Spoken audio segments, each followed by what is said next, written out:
मेरे सभी सम्मानित मदरसा आधुनिकरण शिक्षक साथियों को मेरा नमस्कार। मैं पंकज मिश्रा, मदरसा आधुनिक शिक्षक। दोस्तों, आज हम 2-3 मुद्दों पर आपसे चर्चा करेंगे। उससे पहले आपसे मेरा निवेदन है कि आप लोग इस वीडियो को पूरा जरूर देखें और इस वीडियो को आप लोग फॉरवर्ड भी किया करें, क्योंकि जब ये वीडियो सरकार तक पहुँचेगी तो इस पर एक्शन भी होगा। इसलिए आप लोग इसको फॉरवर्ड भी कर दिया करें मेरे भाई, आपका मैं आभारी रहूँगा। दोस्तों, जैसा कि आप लोग जानते हैं कि कल 22 तारीख था और कल केंद्र सरकार और राज्य सरकार के अधिकारियों को माननीय इलाहाबाद हाई कोर्ट ने तलब किया था। उसमें क्या बातें हुई हैं उसके बारे में भी आपसे हम बात करेंगे। और कल 24 तारीख है, आधुनिकीकरण शिक्षकों के लिए एक रूपरेखा तैयार होगी। कल के डिसीजन से कल फाइनल डिसीजन होगा या नहीं होगा।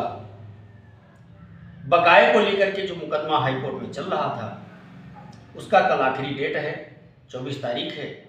माननीय इलाहाबाद हाई कोर्ट ने ये कहते हुए डेट को आगे बढ़ाया था कि केंद्र सरकार और राज्य सरकार के मुख्य सचिव को जवाबदेही लगाना है कि आप लोग इनका पैसा कब और कैसे कितने दिनों में दे देते हैं। इस पर एक बैठक की गई है केंद्र सरकार और राज्य सरकार की। तो केंद्र सरकार और राज्य सरकार के बैठक में आपस में बहुत बड़ा विरोधाभास देखने को मिला है। अब वो विरोधाभास केंद्र सरकार राज्य सरकार दूर कर पाई है, नहीं कर पाई है, ये तो आने वाले दिनों में पता चल पाएगा, क्योंकि ये सब सीक्रेट प्लान होता है, ये पब्लिक नहीं हो सकता है, क्योंकि इसकी गोपनीयता अगर भंग कर दी जाती है तो कोर्ट का महत्व खत्म हो जाएगा। इसलिए जो भी चर्चा हुई होगी उसको अभी पब्लिक नहीं किया गया है, लेकिन इतना जरूर गुप्त सूत्रों के हवाले से मिला है कि आपस में बड़ी विरोधाभास है। अब मामला न्यायालय में है। कल न्यायालय सबसे बड़ा फैसला सुनाएगा आधुनिकीकरण शिक्षकों के जीवन से जुड़ी हुई, और यह फैसला आधुनिकीकरण शिक्षकों के जीवन की रूपरेखा तैयार करेगी। और यह फैसला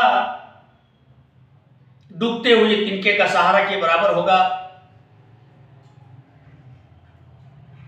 और इस फैसले से सरकार बैकफुट पर भी आ सकती है, क्योंकि न्यायालय के फैसले को मानना उसका कर्तव्य बन जाता है। और एक चीज से आपको आगाह मैं कर देना चाहता हूं कि फैसला के आने के बाद ये तो निश्चित है कि फैसला अपने पक्ष में आएगा, इसमें कोई दो राय नहीं है। पैसा आपको मिलेगा, लगभग 4.5 से 5 साल के बकाये को लेकर के जो मामला चल रहा है, ये पैसा आपको मिलेगा, इसमें कोई दो राय नहीं दोस्तों, क्योंकि आपने काम किया है। आपका पैसा हजम नहीं हो सकता है, क्योंकि हम न्यायालय की शरण में हैं और न्यायालय हम लोगों के साथ अन्याय नहीं होने देगा, क्योंकि कार्यपालिका पर न्यायपालिका भारी है, ये कहने में मुझे कोई गुरेज नहीं है। कामिल और फाजिल की डिग्री जब से माननीय सर्वोच्च न्यायालय ने अमान्य घोषित किया है, तब से कयास अलग अलग तरह के लगाए जा रहे थे, लेकिन उन कयासों पर उन शिक्षकों ने तमाचा मारा है और एक बार पुनः अपनी एकता का परिचय देते हुए कुछ छात्र माननीय सर्वोच्च न्यायालय के शरण में गए हैं और सर्वोच्च न्यायालय ने एक नोटिस जारी किया है, उस पर जवाब देने के लिए सरकार को कहा है। अब इसमें कामिल और फाजिल की डिग्री को जो अमान्य घोषित किया गया था, जो हवाला दिया गया था, क्या मोइनुद्दीन चिश्ती भाषा यूनिवर्सिटी से इस डिग्री को संबद्ध किया जाएगा नहीं किया जाएगा, आने वाला वक्त ही बताएगा। लेकिन इतना जरूर है कि उनके अंदर जागरूकता है और उनको फीडबैक मिल रहा है। हमारे संगठन के जितने चोर नेता हैं वो अपनी झोली भरने में लगे हुए हैं। अभी आपने देखा एक कैंपेन चलाया गया था कुछ संगठन के लोगों के द्वारा, जिसमें प्रत्येक शिक्षकों से 500 रुपए की मांग की गई थी। कई लाख रुपए इकट्ठा कर लिए और चुपाई मार के बैठ गए। इन शिक्षकों का खून चूसने में इन लोगों ने कोई कसर नहीं छोड़ी है, जिसका परिणाम है कि आज मदरसा आधुनिकीकरण शिक्षक दर दर भटकने को मजबूर है। जितना जिम्मेदार वर्तमान सरकार है उससे कहीं ज्यादा जिम्मेदार हमारे संगठन के शीर्ष पदाधिकारी भी हैं। उनके वजह से आज सरकार उदासीन रवैया हम लोगों के प्रति अपना रही है। हालांकि ऐसा नहीं करना चाहिए था, लेकिन जब जब समय समय पर कागजों की मांग की गई है, जिस जगह से हम लोगों का कार्य होना था उस जगह तक हम लोगों की जानकारी समय पर नहीं पहुंच पाने के कारण ये दशा हुई है हम लोगों की।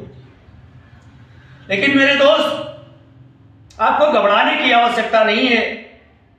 आपको एक एक पैसे का हिसाब होगा, एक एक पैसा आपको मिलेगा, क्योंकि आपने काम किया है और सिंगल बेंच से हमको डिग्री मिल चुकी है। सरकार पुनर्विचार याचिका में गई थी 24 तारीख को, जो कि कल है। 95% आप मान करके चलिए कि कल फैसला हो जाएगा, और अगर हम लोगों के पक्ष में फैसला हो जाता है जैसा कि उम्मीद है, तो 1-2 महीने में इसकी पैरवी करके और इसका भुगतान करवा लिया जाएगा। लेकिन इसी आपदा में कुछ संगठन के लोग अपना अवसर भी तलाशना शुरू कर दिए हैं पहले से ही, और आपको कोर्ट के नाम पर बहकाएंगे, आपसे धन वसूली करेंगे, बड़ी बड़ी बातें बोलेंगे। क्योंकि धन उगाही का कार्यक्रम जो अभी चल रहा था 4 दिन पहले, वो पूर्ण रूप से अभी स्थगित नहीं हुआ है। मैं उन शिक्षक साथियों से इतना अपील में जरूर करना चाहता हूं, जिन लोगों ने इस बार जो पैसा दिया है संगठन के अधिकारियों को, उनसे आप पूछें कि आपने मेरा पैसा लिया, किया क्या। अभी तक सबसे बड़े वकील इलाहाबाद कोर्ट के अशोक खरे साहब थे, जो हम लोगों का मामला देख रहे थे। उनसे बड़े वकील आपके इलाहाबाद हाईकोर्ट में शायद नहीं है, और इतना लंबा ही मामला खींचने का कोई प्राविधान ही नहीं था। लेकिन पैरोकार जानबूझकर इस मामले को लटकाए भटकाए रखे कि इससे शिक्षकों से धन वसूली का कार्यक्रम चलाया जाएगा, और समय समय पर यह होता आया है दोस्तों। लेकिन अब थोड़ा जागरूक होने की आवश्यकता है। सब कुछ तो खत्म हो चुका है, हमको जीरो से शुरुआत करनी है, और जीरो से शुरुआत करने के लिए धैर्य की बड़ी उम्मीद होती है, बड़ी आवश्यकता होती है, क्योंकि इसमें धैर्य का परिचय दिया जाता है, और धैर्य से काम करने वाला व्यक्ति हमेशा सफल होता है। इतना जरूर समझ लीजिए। संस्कृत में एक कहावत है, संतोषम परम सुखम। संतोष करने से इतना बड़ा सुख किसी में नहीं मिलता है। आप परमात्मा पर विश्वास रखें मेरे भाई, आपका बकाया भी मिलेगा। स्कीम चलाने की पैरवी की जा रही है, उसमें भी हमको कामयाबी मिलेगी। जो कुछ लोग इस समय भड़काने में लगे हुए हैं, उनकी बातों पर न जाएं, अपना आप काम भी करते रहें। अगर आपकी मर्जी है तो आप मदरसा जाएं, नहीं मर्जी है मत जाएं। मैं जाने के लिए फोर्स नहीं कर रहा, लेकिन इतना जरूर कह रहा हूं कि आपके साथ जो षड्यंत्र रचा गया है उन सब का पर्दाफाश होगा, क्योंकि अब मैं भी फुर्सत में आ गया हूं और मैं सारी जानकारियां आप लोगों तक पहुंचाता रहूंगा। कल बहुत बड़ा दिन है, आप लोग दुआ करें कि हम लोगों का कार्य कल फाइनल हो जाए और मदरसा आधुनिकीकरण शिक्षकों की परेशानी थोड़ी कम हो जाए। इसी आशा उम्मीद के साथ आज के लिए बस इतना ही। नमस्कार, जय हिंद, जय भारत, भारत माता की जय।